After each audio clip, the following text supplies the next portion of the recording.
Assalamualaikum warahmatullahi wabarakatuh. Hai teman-teman, jumpa lagi bareng saya di sini di podcast Renaissance LPIK UM Surabaya. Tempat di mana kita ngobrol bersama, sharing bersama, membahas isu-isu fenomena kontemporer yang itu bisa di bidang pendidikan, di bidang ekonomi, di bidang kesehatan, psikologi, dan lain-lain. Nah, kali ini kita akan membahas isu tentang dunia digital yang berhubungan dengan keuangan. Nah, kalian harus banyak belajar nih dari bincang-bincang kita kali ini. Dan hari ini kita akan membahas aset digital itu dengan seorang yang sudah pakar di bidangnya. Ada siapa di sini teman-teman? Surprise. Ada Asosiat Profesor Dr. Dian Berkah SHI MHI. Masya Allah. Assalamualaikum Prof. Dian. Waalaikumsalam wabarakatuh. Nah, beliau ini adalah Sekretaris Majelis Tarjih dan Tasdid Pimpinan Wilayah Muhammadiyah Jawa Timur. Kemudian Kepala Koperasi Syariah Sura. Kemudian beliau juga Sekretaris Program Studi S2 Hukum Ekonomi Syariah. Dan yang hebat juga, beliau adalah seorang praktisi keuangan dan bisnis syariah. Luar biasa sekali kan? Nah, langsung saja ya, kita akan bahas tentang aset digital. Prof. Dian. Masya Allah, doa. Ya, doa ini ya. Saya langsung enak gini. Nah, Prof. Dian, ini kita bahas tentang aset digital. Ini seperti yang kita ketahui ya, di pusat perbelanjaan itu seringkali bahkan di warung-warung itu sudah menggunakan uang digital. Nah, seperti apa sih perkembangan keuangan atau mungkin bisnis digital di Indonesia menurut Prof. Dian seperti apa? Baik, terima kasih. Saya awali dulu ya dengan salam. Assalamualaikum warahmatullahi wabarakatuh. Waalaikumsalam. Sahabat podcast Renaissance LPIK Sura. Sedikit saya ingin melengkapi ya yang ditanyakan oleh host kita. Jadi terkait tentang pembayaran kita, sesungguhnya ini satu bagian perkembangan digital, tapi dalam sistem pembayaran kita. Ya tentu kalau kita bicara terkait tentang kripto, ya ini satu bisnis yang akan terus berkembang karena di luar sana ini sudah berkembang, bahkan tetangga kita seperti Malaysia ini dia sudah betul-betul menentukan dan menetapkan bahwa kripto aset khususnya itu sudah dikatakan halal dan sudah berjalan di Malaysia. Tentu kita juga sudah diatur ya di 2024 oleh POJK terkait tentang bisnis ini. Nah, sedikit saya ingin menyampaikan di era digital ini tidak bisa kita menghindari bahwa digital ini masuk pada ranah bisnis. Ya. Nah, saya ingin menambahkan sedikit karena dulu saya juga sebagai satu founder dan pendiri ya satu digital finance khususnya di fintech syariah dalam bentuk peer-to-peer lending ya. Sedikit kalau saya ingin menjelaskan bahwa era-era sebelum kita bicara kripto ini perkembangan bisnis keuangan itu masuk pada ranah bagaimana pembiayaan itu pada era digital itu. Yang digerus pada saat itu arusnya ke sana. Tapi ketika kita bicara kripto, yang digerus ini adalah investasinya. Jadi kalau dulu pembiayaannya dalam bentuk dia digital finance, dalam bentuk misalnya ada peer-to-peer lending, kemudian ada equity crowdfunding atau urun dana, begitu. Nah ini sekarang sudah mulai masuk pada ranahnya adalah investasi. Bagaimana orang ingin berinvestasi secara digital. Nah itulah sebenarnya masuk pada ranah kripto itu. Nah itu, oleh karena itu kita nggak boleh sahabat Renaissance ya, kita nggak boleh tutup mata. Kita harus open dan kita harus juga banyak belajar untuk membaca peluang-peluang bisnis ini. Kenapa? Karena jujur kita di kalangan umat Islam ini tidak boleh melupakan bisnis ya, karena ini bagian dari peran kita juga khususnya dalam dakwah untuk bagaimana membantu perekonomian umat. Itulah yang dulu pengalaman yang saya lakukan. Maka saya dirikan dulu fintech syariah, termasuk membina lembaga-lembaga koperasi syariah, termasuk juga di lembaga perbankan, bisnis-bisnis syariah. Ini juga ya alhamdulillah secara pengalaman saya juga sekarang sudah masuk menjadi bagaimana pengawas syariah di rumah sakit syariah itu sendiri. Semuanya serba digital. Semua Karena itu, serba digital iya. ya. Pembayarannya apalagi kita sudah pakai kris ya. Ada lagi kita pakai yang sekarang sudah mulai ada pay later. Itu sistem pembayaran sekarang. Oh iya, Jadi betul, semakin asik sebenarnya. Shopee Kita dimudahkan. Oke. Nah, itu perkembangan yang terus berjalan bahkan sampai kita di Indonesia sekarang sudah mulai bagaimana kita mengatur tata kelola bisnis keuangan digital dalam bentuk kripto, yang berikutnya juga ada Bitcoin itu yang sedang berkembang sekarang. Nah, saya kira itu untuk prolog pembukaannya nanti. Oke. Ya. Berarti kita memang harus menerima itu ya, mau nggak mau harus menerima Harus ya. menerima. Nggak ada alasan aku nggak ngerti ini, aku harus Iya. pakai manual, nggak boleh ya. Enggak, ya sayang. Karena kalau ini menjadi satu bagian peluang, apalagi kita jadikan sebagai bagian ranah bisnis dan ranah dakwah kita, kita harus ambil peran ini. Ya, jangan sampai pada akhirnya bisnis digital ini malah dikuasai orang-orang sebelah lagi. Oke, betul, Gitu ya. betul. Ya, terakhir kemarin saya ikut satu diseminasi laporan perekonomian Indonesia. Alhamdulillah nanti negara kita melalui Bank Indonesia akan menghimpun nanti 800 para anak-anak muda yang ahli dalam bidang digital. Ini sedang mau dikumpulkan untuk bagaimana menghidupkan ya bisnis-bisnis digital khususnya di Indonesia yang tidak bisa kita hindari ya untuk memajukan perekonomian kita di Indonesia. Saya kira itu. Oke, berarti termasuk kripto, apa tadi namanya? Cryptocurrency. Nah, Oke, itu juga apa namanya, gimana? nah ini yang perlu kita bahas nih. Iya, soalnya kita banyak yang nggak paham. Di kelas-kelas saya itu sering ditanya gimana hukumnya. Saya nggak bisa bahas dong. Ya, ini yang perlu kita perhatikan. Jadi kenapa sampai kita di Muhammadiyah, ya, kemudian juga di Majelis Ulama Indonesia, kemudian menetapkan bahwa cryptocurrency itu tidak boleh, haram. Ini harus kita perhatikan. Maka yang harus kita luruskan adalah berbicara kripto itu adalah berbicara terkait tentang kripto aset. Dari dua organisasi Muhammadiyah melalui Majelis Tarjih, tentu kalau kita nanti lihat Munas Tarjih 27 misalnya tahun 2003 ya, kita sudah memutuskan bagaimana terkait tentang bunga bank itu riba. Kita juga harus tahu bahwa melalui Majelis Tarjih Muhammadiyah jangan sampai aktivitas bisnis kita apapun bentuknya, baik dalam bentuk pembiayaan digital maupun investasi digital nanti seperti kripto, akhirnya terjerumus pada perbuatan yang diharamkan yaitu riba. Termasuk juga Ijtima Ulama Majelis Ulama Indonesia di tahun 2021 kita sudah putuskan untuk mengklasifikasikan. Jadi ada 3. Kalau cryptocurrency mutlak itu haram. Ya, kalau kenapa? Karena currency tentu currency yang berhubungan dengan mata uang kita adalah uang rupiah. Nanti kita bisa buka itu Undang-Undang Nomor 7 tahun 2011 terkait tentang bagaimana mata uang kita di Indonesia. Nah, karena itu Majelis Ulama Indonesia melalui Ijtima ya Ulama 2021 dia mengelompokkan juga termasuk kalau kripto dalam bentuk digital ya, aset digital tapi nanti dia tidak ada underlying asetnya sehingga dia memunculkan gharar. Nah, ini juga nggak boleh. Tapi kalau kripto aset yang underlying asetnya jelas sehingga bahwa nilai ini bahwa asetnya adalah ini, maka itu boleh. Nah, inilah yang saya kira kita nggak boleh ketinggalan dengan negara lain yang sudah mengembangkan bisnis digital, apalagi nanti kita berbicara syariah. Oleh karena itu, saya ingin garis bawahi melalui podcast ini buat sahabat Renaisan ya.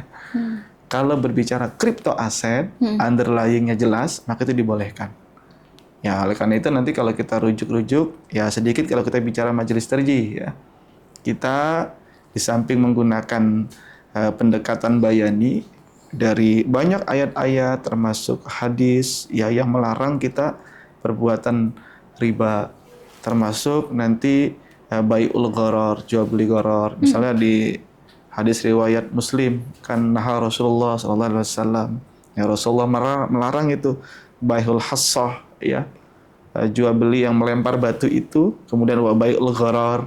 Bai'ul gharar itu maksudnya adalah jual beli yang barangnya nggak jelas, apalagi nanti ya pelakunya nggak jelas ya. Oleh karena itu ini juga kalau kita bicara bisnis digital kan kita juga banyak itu pembelian secara online, akhirnya penjualnya malah nggak jelas, itu juga nggak boleh, hati-hati.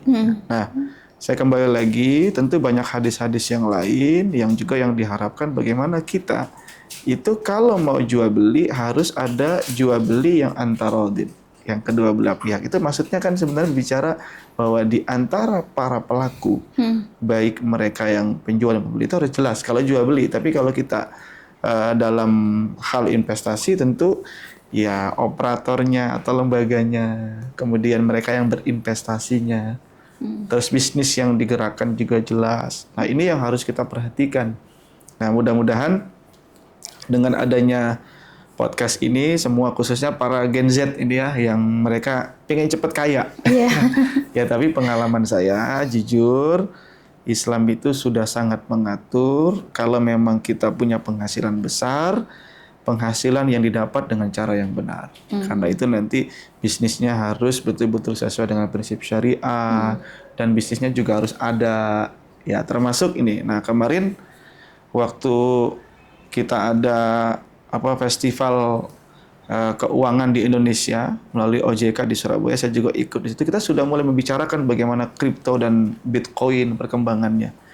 Mereka boleh kalau betul-betul ada underlying asetnya. Contoh, satu perusahaan dia ingin menggerakkan Bitcoin dengan model tokenisasi. Dia harus punya dulu asetnya. Misalnya ada satu platform atau penyelenggara bisnis ini di Indonesia, saya nggak sebut lah ya, takut iklan nanti. Tapi ada yang dia punya aset yang menjadi underlying asetnya adalah villa-villa yang ada di Bali. Oh, di Bali ya. Nah, dari satu villa itu kemudian dia buahkan berapa token yang itu nanti bisa diikuti. Ya, ini sebenarnya nggak jauh beda kalau kita bicara saham ya. Misalnya ketika ada orang punya perusahaan, kemudian perusahaan itu dimodali dengan berapa lembar saham. Ya mirip, tapi inilah digital, semakin cepat perkembangan itu. Nah, karena itu ya para Gen Z ayo bekerja keras belajar. Tapi jujur yang namanya bisnis ya semua sudah diatur. Sangat jelas baik akromodis. Nah, karena kita di majelis tadi juga menggunakan pendekatan bayani, kemudian kita ada pendekatan burhani, perkembangan ilmu-ilmu terkait tentang bisnis, terutama di latar belakangnya dengan pengalaman-pengalaman digital itu cepat sekali perkembangannya. Betul. Nah, karena itu ini harus kita nggak boleh lupa. Iya. Ya, insya Allah ciri khasnya ya cepat. bisa merujuk lah ya di bagaimana Muhammadiyah melalui majelis tarjih, kemudian nanti Ijtima Ulama ya Majelis Ulama Indonesia itu sudah bisa menjadi rujukan, apalagi bicara bisnis syariah, prinsip syariah itu bisa dilihat nanti fatwa DSN MUI itu. Ya, alhamdulillah saya sangat lama karena saya juga bagian dari sekretariat DSN MUI ya? Jawa Timur, jadi tahu ya, termasuk bagaimana menggeluti bisnis-bisnis itu. Ya oleh karena itu ayo para Gen Z khususnya mahasiswa Umsura lah, saya berharap belajar bisnis lah ya, jangan takut ya, karena aturannya udah jelas. Ya. Mahasiswa harus belajar jadi kaya ini, jangan mikir ngepet teman-teman ya. Harus belajar ini tentang kripto ya, yang dihalalkan ternyata ada ya. Ini. Itu beberapa contoh. Kalau yang diharamkan tadi mungkin bisa. Ya kalau diharamkan contohnya, itu, kalau kita memperlakukan kripto itu sebagai uang digital, ini yang nggak boleh. Makanya kalau ada kripto di belakangnya ada currency, ini haram mutlak. Karena memang di samping tidak boleh ada mata uang lain yang itu bertentangan dengan undang-undang, termasuk itu juga nggak boleh jual beli uang kan nggak boleh. Iya, betul. Itu kan termasuk yang dilarang dalam Islam. Ya, sebentar lagi nih kalau mau lebaran jual beli Itu uang. dia. Ya, itu. Iya. Sebetulnya Hiris apa Kris sih? Ya, ya kalau kita di Bank Indonesia sih dia pinginnya kembali kepada back to Indonesian language. iya, Bicaranya Kris, gitu. Kris, Walaupun banyak kita nyebutnya Quiris. Iya, betul. Iya, kalau dari Islam dan MUI ya. Kalau dari Muhammadiyah tadi. Iya, tadi dari Muhammadiyah jelas ya, Muhammadiyah sudah tidak terlepas dari bagaimana putusan Munas Tarji terkait tentang bunga bank itu. Di Munas Tarji 2027 di tahun 2003 ya. Nah, itu artinya menjadi patokan kita. Kalau dalam bisnis ya jangan lupa perhatikan tuh riba. Ya memang menjadi satu yang menyebabkan bisnis itu menjadi haram. Nah, kita juga harus paham nih.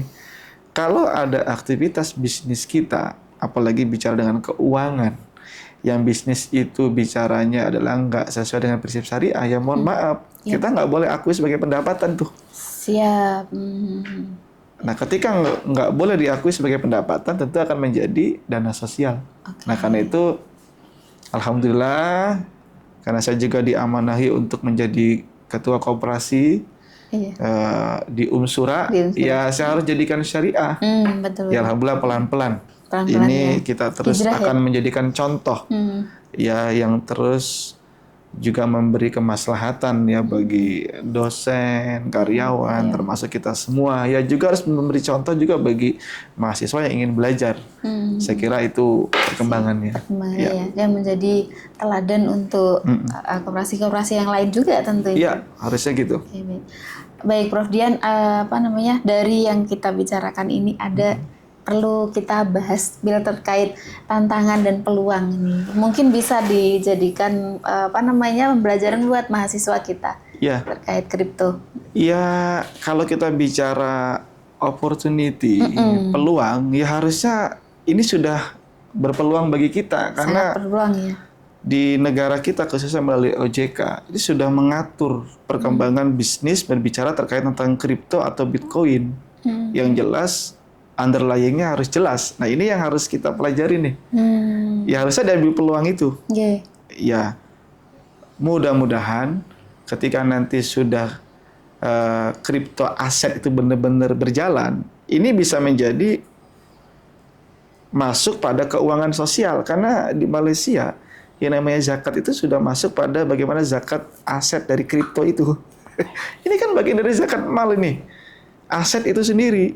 Nah, karena itu harusnya ini harus ditangkap sebagai peluang bagi kita. Nah, tentu tantangannya karena kita bicara digital, mohon jangan sekedar kita serba digital karena kita butuh security. Ya, butuh keamanan digital itu. Ya alhamdulillah saya juga punya pengalaman karena saya juga auditor internal di Information Security Management System. Nah, kita harus jaga nih keamanan data kita. Jangan sampai mentang-mentang digital, kemudian kita tidak indahkan izin-izinnya menjadi ilegal nanti. Akhirnya jadi kena undang-undang, kena pidana. Maka hati-hati. Nah, karena itu tantangan kita pokoknya kalau memang ingin berbisnis di ranah-ranah digital, ya mohon perhatikan. Undang-undangnya harus diperhatikan, termasuk sistemnya juga harus dijaga, harus secure. Apalagi kita menghimpun data informasi banyak masyarakat yang memang terlibat di bisnis kita itu. Wah, hati-hati, karena ini yang menjadi masalah sekarang. Tapi insya Allah kalau kita niat bisnis, ya harus betul-betul kita perhatikan tadi itu. Insya Allah nggak ada hambatan kalau kita mau berusaha ya. Betul. Yang penting kita terus bergaul, belajar, nambah berdiskusi. Jaringan.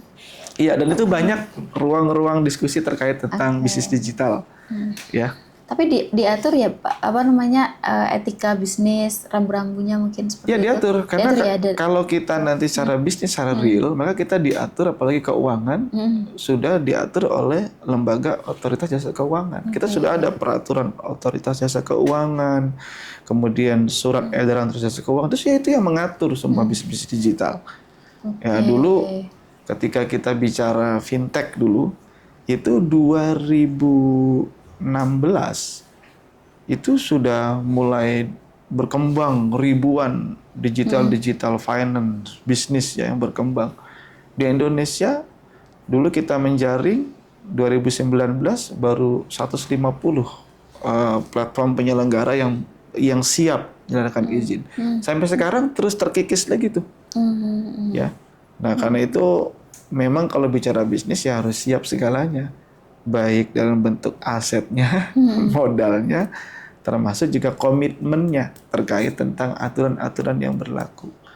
Apalagi bicara kripto, ya, yang memang masih baru, bicaranya serba digital, ya walaupun harus diikat dengan aset yang jelas tadi. Di mana asetnya ini ditelusurin. Misalnya di Bali ya harus ada, dibuktikan dengan apa? Sertifikat kepemilikan. Kalau di Umsura, mana asetnya? Misalnya emas batangan, ya harus jelas mana emas batangannya. Itu. Tanah.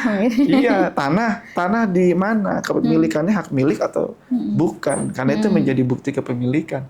Okay. Nah, ini yang harus menjadi pelajaran buat kita. Tapi peluang besar. Saya berpesan apalagi Peluangnya besar ya. Gen Z di Umsura ya para mahasiswa. Iya, mereka kan suka banget digitalisasi. Iya, dan harus dimanfaatkan itu. Apalagi sekarang BI ini sedang berupaya untuk merangkul, nanti menghimpun 800. Ayo cepet-cepet. Nanti kalau memang ada mahasiswa Umsura yang siap, nanti saya bisa hubungkan ke 800. Bank Indonesia deh untuk bisa biar lebih kenal. Siapa tahu ada perwakilan Harus Umsura. ada MOU ya. Ya artinya siapa tahu ada perwakilan mahasiswa kita yang betul. dia bisa masuk. Itu akan dibina itu. Selama 6 bulan akan dibina bagaimana mereka menjadi orang-orang yang bisa menyelenggarakan bisnis digital di Indonesia. Itu peluang itu. Peluang ini apa hanya untuk mahasiswa ekonomi bisnis? Mahasiswa hukum syariah? Iya semua. Enggak semua ya? Semua punya peluang ya? Bicara bisnis, itu bukan milik Fakultas Ekonomi saja ya? Ya saya sendiri orang FAI. Tapi nyatanya bisa. Nah itu, artinya dia kan bicara peluang. Kalau kita mau belajar, kita mau bergaul, ya, dan kita jadikan semua ini positif, ya untuk kita coba pelajari, semua nggak ada yang mustahil.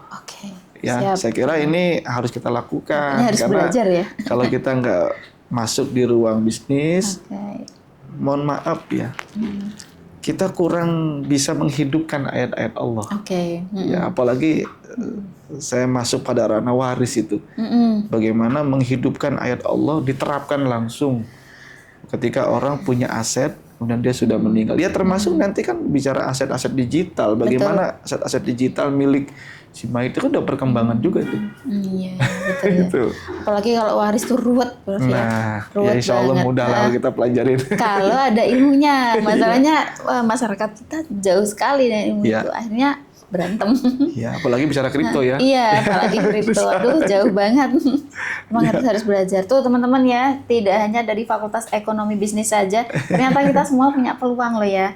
Masuk Mas Saifuddin, Mas Lucky ini peluangnya besar banget. Mau berlomba-lomba dalam kebaikan. Harus. Fastabiqul khairat dong. Masa muslim kok miskin? Gitu ya. Oke, baik. Kalau terkait nilai mahosid syariah, pribun ini perkembangan. Ya kalau kita kaitkan dari perspektif maqasid syariah, ya tentu kita harus mengindahkan poin misalnya hifzuddin. Ketika bicara kripto, ya kita harus betul-betul mengindahkan hukum-hukum Allah ya. Ya based on Quran wal hadis lah, saya kira itu menjadi prinsipal utama ya yang kita rujuk bagi apalagi tadi Muhammadiyah yaitu mutlak ya tentu dengan perkembangan ilmu pengetahuan yang berkembang, bagaimana bisnis digital, bagaimana pengalaman-pengalaman di negara luar itu harus kita pelajarin itu. Jangan sampai kita ketinggalan dengan mereka-mereka yang di tangga kita ya seperti Malaysia, apalagi negara lain itu. Nah itu. Betul. Nah kemudian tentu secara langsung kalau kita bicara bisnis ya tentu bagian dari hifzul mal. Sebagai seorang muslim kita ini harus betul-betul orang yang punya independensi terkait tentang finansial. Kenapa? Karena kita memang diminta untuk berzakat. Berzakat itu adalah social distribution yang kita berikan dari apa yang kita punya. Bahkan kalau kita kaitkan nanti dengan konsep ilmu waris itu kalau kita nanti mau meninggal kita itu bicara wasiat itu kan sepertiga, itu artinya sampai meninggal kita tuh punya aset 2/3 dari aset kita miliki. Itu kan bicara kekayaan. Orang yang berekonomi secara syariah itu. Nah karena itu, ayo ya dijaga, ya dipelajarin, dipraktekkan itu. Nah termasuk nanti kaitan-kaitannya dengan kalau kita sudah punya independensi ekonomi, kita berhubungan juga kan dengan bagaimana akal kita bisa menjaga apa yang kita makan, harus berkualitas. Itu semua akan berurutan. Betul. Tentu juga akan menjaga hifdzun nafs, jiwa kita. Kalau kita mau kaitkan, ya tentu kalau kita bicara maqasidus syariah yang dikembangkan sekarang, bagaimana ada behind dari maqasid itu, kita bicara bisnis ekonomi ini berkaitan dengan bagaimana perekonomian negara kita, agar kita tidak betul-betul ditekan karena kita tidak punya ketahanan ekonomi. Ini kita pelajarin ini. Ini sekarang kalau kita tidak buka mata, ini sekarang sudah ada global politik ya, geopolitik global yang sudah merana sampai kepada keuangan. Betul. Jadi hati-hati kalau kita tidak, tapi jangan takut ya, tentu kalau saya sebagai seorang muslim, kita semua kita tentu berpijak bahwa kita ada Allah secara akidah. Tapi kita juga harus bicara secara realistis. Bagaimana perkembangan geopolitik. Kemarin contoh saya dengan orang BI, saya tanya, bagaimana perkembangan nanti kalau terjadi perang antara Amerika dengan Iran? Yang kita khawatirkan tentu harga minyak. Karena kita bergantung dengan minyak. Nah ini sudah akan menjadi berbahaya. Kalau orang yang tidak punya ya independensi keuangan itu. Makanya kita bicara kripto, itu kan bicara kita investasi, bagaimana kita menyisihkan uang yang kita punya untuk persiapan kita nanti di kemudian hari. Ini kan bicara hifdzun nafs, menjaga jiwa, hifdzul mal, termasuk kita yang sudah berkeluarga, bagaimana menjaga keturunan kita, kan dengan ekonomi. Ya mudah-mudahan ini menjadi pelajaran kita ya, karena kalau kita baca dari segi maqasid, ini harusnya menjadi motivasi kita bersama. Ya sebagai seorang muslim harus terus memperhatikan. Ya alhamdulillah kita di Muhammadiyah sejak 2005 sudah mulai bagaimana kita menghidupkan ekonomi ya. Sehingga sekarang alhamdulillah Muhammadiyah sudah mulai memunculkan bagaimana perekonomian ada di Muhammadiyah sendiri. Percayalah ya, Muhammadiyah akan terus berupaya meningkatkan dakwahnya di ruang-ruang ekonomi yang nanti bisa bagaimana berpengaruh pada perekonomian umat itu ya, walaupun kita terus berupaya meningkatkan terus ya pengalaman kita dalam bidang dakwah ekonomi ini. Oke, siap.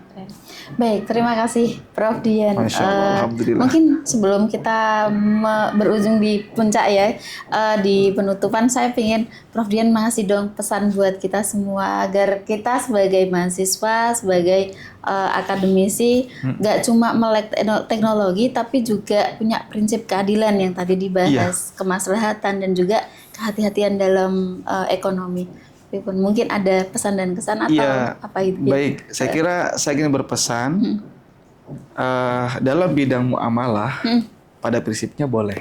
Itu artinya bergeraklah untuk kita berbisnis ya, atau berekonomi. Tapi ketika nanti ada yang diharamkan, inilah sebenarnya menjadi batasan. Bukan berarti kita menghambat kita bisnis, bukan. Nah, karena itu saya berharap semuanya, khususnya mahasiswa, mudah-mudahan bisa terus belajar dan mudah-mudahan nanti bisa menjadi pembisnis ulung ya, yang bisa masuk pada orang yang punya aset terbesar ya. Di Indonesia aja kita sekarang nggak masuk 10 terbesar, itu nggak ada yang masuk ya di kalangan kita. Karena itu ini menjadi motivasi kita bersama. Yang kedua, sekali lagi, yang namanya kripto, kalau currency itu haram. Tapi kalau kripto aset, ada underlying asetnya, maka itu boleh. Silakanlah berbisnis. Nanti bisa komunikasilah dengan saya. Kalau memang niat betul, insya Allah kita akan bangun nanti jejaring bisnis. Apalagi khususnya nanti Bank Indonesia akan menjadi 800 para orang-orang yang bergelut di ruang-ruang digital itu. Saya kira itu. Semoga bermanfaat semuanya. Luar biasa sekali teman-teman. Keren banget Prof Dian, matur nuwun sangat atas sharing ilmunya. Nah teman-teman ini harus terutama mahasiswa ya. Dosen boleh nggak sih? Oh ya, boleh ya. Boleh ya, dosen juga boleh. Nah kita selain melek teknologi juga harus memperhatikan betul-betul terkait ekonomi. Kenapa? Karena memang pertama tadi disebutkan ya kalau muslim masa harus miskin, kan nggak boleh seperti itu. Dan juga semua ibadah itu butuh uang, betul Pak Dian ya. Memang uang bukan segalanya, tapi ya hampir segalanya itu butuh uang. Dan teman-teman, terima kasih untuk kali ini. Kalau ada kalian pengen bertanya-tanya, Prof Dian membuka ya untuk pertanyaan, dan nanti boleh komen di YouTube kita. Nanti kita akan sampaikan kepada Prof Dian. Baik, terima kasih sekali lagi atas rawuhnya sudah di sini. Amin ya rabbal alamin. Nah, baik, sampai jumpa teman-teman untuk episode selanjutnya. Jangan bosan belajar, jangan bosan ibadah. Ayo kita kaya bersama-sama. Assalamualaikum warahmatullahi wabarakatuh. Waalaikumsalam warahmatullahi wabarakatuh.